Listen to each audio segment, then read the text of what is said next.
Hey Denver, it's David with L&D. We're out here in Las Vegas for the International Builder Show.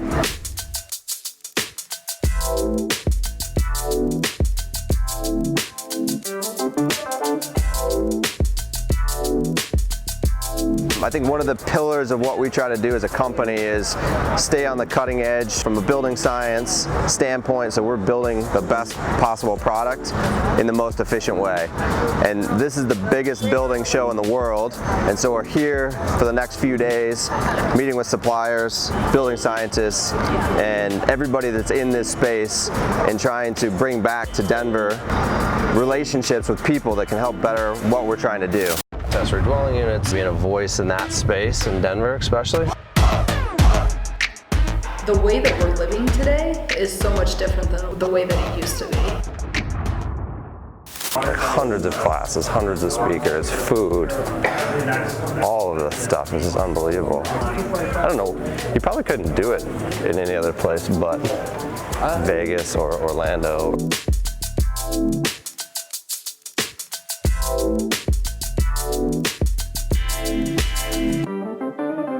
Good, David. Also from Denver. Awesome. Yeah. So we have a panel plant there in Denver. Okay. With who? I'm sorry. It's Simple Homes. Yeah. Awesome. There's a roof sections, wall sections, floor sections, interior walls, all that. So we are working with production builders primarily. Sure. And so they have dictated kind of what their assemblies are.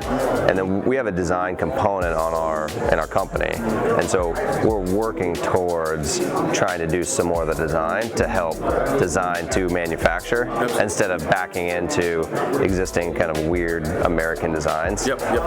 Really thinking about more of the Swedish style model. Yep, and that's, it's funny, it seems like the Europeans and Australia, they're always 10 years ahead of us when it comes to construction. They move so quick over there just due to the... And Sweden's like 50 years ahead of us. Oh yeah, that's insane. And they build 90% of all their homes in a factory. Really? Oh, I didn't know that. 90 to 95% of all the residential homes in a factory. Really? They are a big purchaser of the epoxy struts. They love the epoxies because of how fast this... That's exactly what I wanted to talk to you about, because I think one of the things that we struggle with on traditional platform framing is that aesthetically then you have to have this break to manage your weather resistant barrier and these connections. Right. So the smaller that we can make the connection between the upper floor and the lower floor, so the hanging piece is really interesting to me. Yep. Because then it's more akin to a balloon frame wall, which you see a lot in Europe because it's just easier to clad the whole wall. And when you say hanging piece, you're talking about the top chord bearing? Exactly. Yeah, and those are very common. It's something that is becoming more common because you also can reduce the size of your walls too, and you get it's easier to install, faster to install. You don't have to have those hangers, things like that. Yeah. Do you guys do any of those now? Or? So we're flying just normal floor cassettes, platform style. Sure. Again, primarily because we're backing into existing designs, and so to not cause too much issue on the engineering or design side, we've just sort of taken that, but really trying to think about what is the right way to design to manufacture, and this strikes me as interesting. If you guys are looking for some help on that, or just looking for some advice, maybe we can meet and just talk about. Yeah. I think it'd be beneficial for us to look at those plans and say, yeah, this is the way we've been building it for a while. What can we do to improve it? Let me take a picture of you real quick. Yeah. Scan your badge too. Let me. I'll just give you my card. Perfect.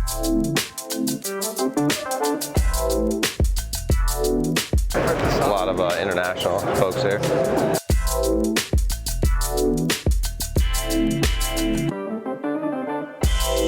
We're on the expo floor right now, just kind of wandering around, looking at some of the different new products specifically. I think we're really focused on trying to find products that are easy to put into our wall panels. So one of the things that we're looking at, flashings, different kinds of sheathing and framing systems. Since we are starting to build all of our panels in the factory, it takes a little bit different thinking from a product standpoint. So that's really what we're doing, kind of walking around and seeing.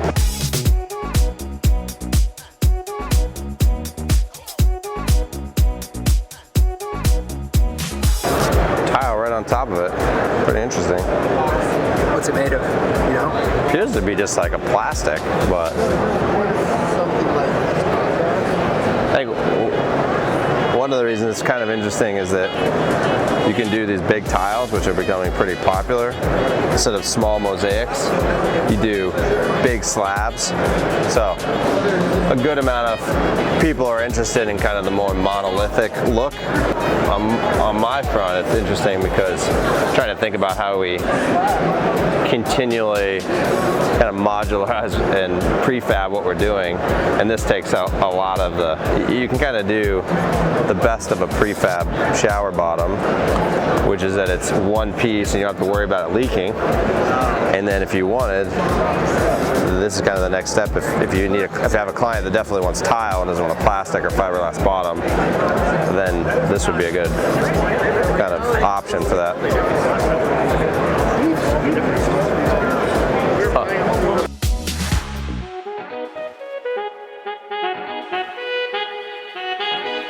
These are all gas on-demands. You can use them in commercial scenarios, restaurants and whatnot.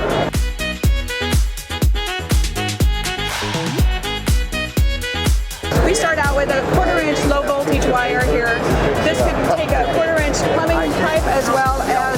We based a lot of our stuff off of the Swedish model, and they're building 90 to 95% of all their homes this way in a factory. Pretty to fairly high levels of finish, all the siding, windows, doors, everything's in, weather tight in a day.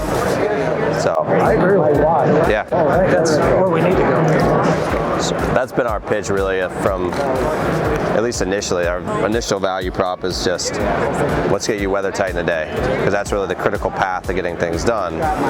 We just got to get you inside and get working as quickly as possible, because the outside isn't as critical, but I think there's still some value to be had by finishing the cladding as well. But just getting inside, because that's the part that takes the longest. So Yeah, if we can get it framed, all the weather barriers up and everything, and move to the inside, so I can get on. yeah. That's what we are. So we have a partnership with DuPont, but what I really like, and I mostly use on my contracting side, is Zip. It's the integrated weather barrier. It's just so much easier to detail as we're moving panels. The Tyvek doesn't get ripped off. It's super easy to walk by and think, yep, it's right. All right, well, appreciate your time. Yeah, I'll Get all in, let me know what you want for Sure. those houses. We'll get it executed. sounds good. All right, thanks, Greg. Here we go. Yeah, yeah, here we go. This is the biggest building show in the world.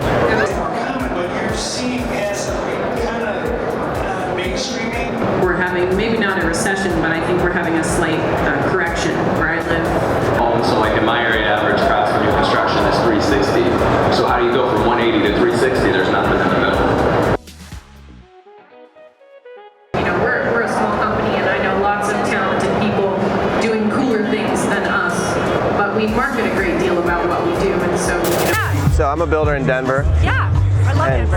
And we pretty much exclusively build ADUs, somewhere between 12 and 15 a year. I was just curious on the strategy because we have a lot of trouble on the regulatory side, the permitting side, convincing them that this is a good I would idea. have your city, I don't know if there's any way to do this, but I would have them look at what we're doing, and they can contact us, because it's going to be way cheaper. Is it in Seattle or is it No, in? it's in Olympia, Tumwater, and Lacey. Seattle's actually been watching us do it, and they're like, huh. Yeah. I think it's the way to go. You remove barriers and people build them. Yeah.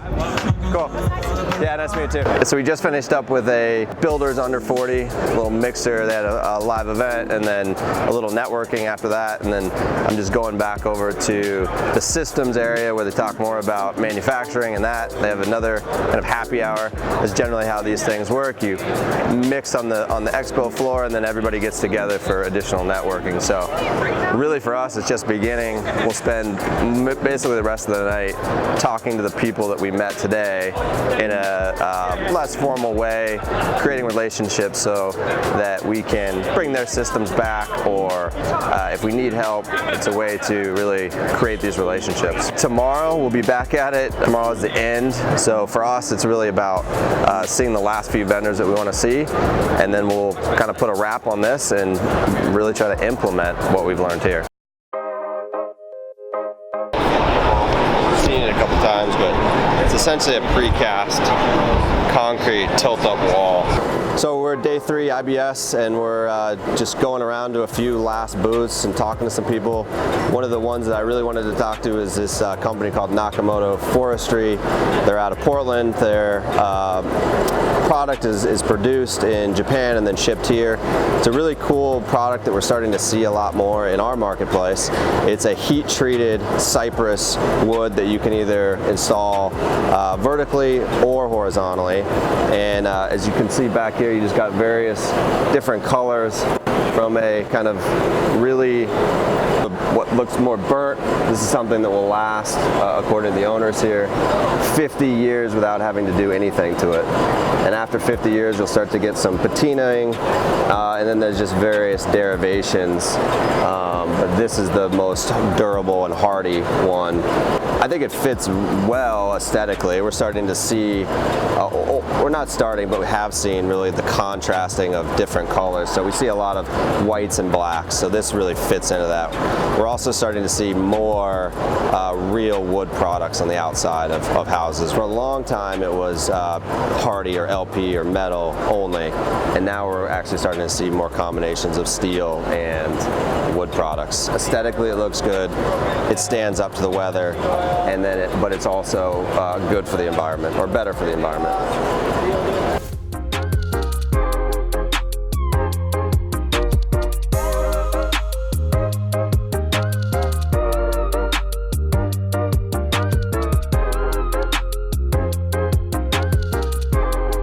We're over here at the Superior Walls booth. It's a precast insulated foundation wall that can be done for a basement or a crawl space.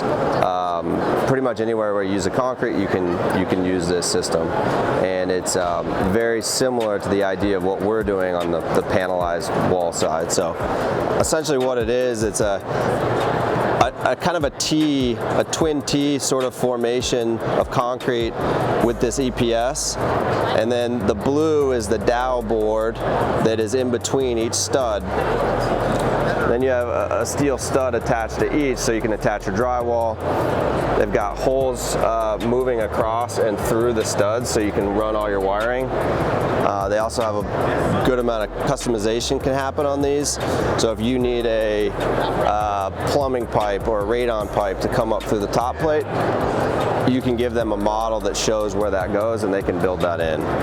They can also build in a bunch of different options for windows. Bowman Kemp steel window bucks you can attach your window wells to, and you can also do wood jammed insulation as well. So if you come around here, you can see it's set with a crane, similar to the way the Simple Homes product is set on walls. You essentially level the ground with 1/2-inch rock and put your string lines in and just set these into place. They bolt together, and then there's a sealant that they run in between to make sure that it's waterproof. And then if you want to, it can be waterproofed, but this comes with 5,000 PSI concrete, so it is damp proof already, so you actually don't have to do anything to this. But if you want to take it to the next level, you can do a waterproofing dimple mat, you can do additional fluid applied waterproofing, so it's really flexible in that regard, and you can cut the time down from, say, a week or two on a normal basement to installing this in one day. So really cool product, hoping to try it on at least 1 or 2 of our products coming, or 1 or 2 of our houses coming up in the next year, and see how it works.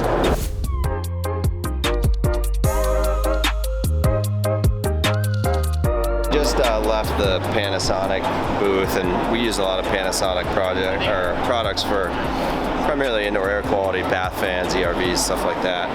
And one of the things that they're coming out with the ERV, the IntelliBalance, is the ability to have a little bit more control. So say you're having a party and you have 40 people over at your house, you clearly need more ventilation than you do if you only have 4 people or 2 people in the house, which currently you don't have the ability to really do that at this point.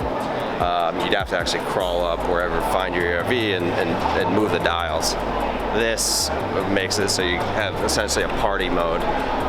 So I think that's pretty cool. I think the trend of giving people more control in an easier way is one of the things they talked about, and one of the things we've seen from a technology standpoint. So I think that would be a really great thing for most of our clients. So, I mean, some of these systems are so complicated or they're hard to understand.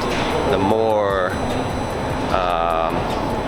interaction we can give them, as long as it's simple enough, the more control. We can teach them how to use these and give them a bit more control, and ultimately have better indoor air quality or better results from whatever the product may be. So. Hey guys, we're just wrapping up the International Builder Show. It's my first builder show, and we learned a lot of things from this show. Met a lot of really great people, saw a lot of really great new products, and it was really beneficial for me to come out here and see what other people in the country are doing and what the innovators in this business and this industry are doing. And I think we're going to be able to bring a lot of things from here, not only from a product side and science side, but from a relationship side, back to what we're doing in Denver, and specifically in the ADU market and infill market that we deal with. And we're excited to be a part of that community and come back next year.